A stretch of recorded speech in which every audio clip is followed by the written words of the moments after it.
This is the Hello World Podcast.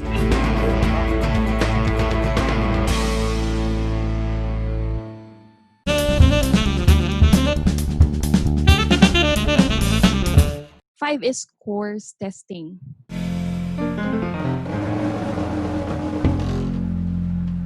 Okay, so when you create a new course, for example, na-redesign mo na, no? Dati meron kang leadership development course, na migrate nyo na to an online course. Now you have to test it. Hindi siya kasi pagkagawa working everything fine na. You have to do a course testing where you'd invite people who will review the course, who would represent the target learner. So if it's a leadership program, invite a couple of leaders who are supposed to go through that course, give feedback, Okay.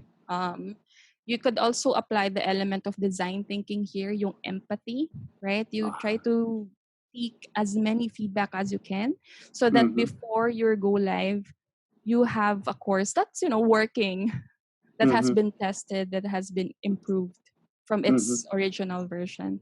So that's it.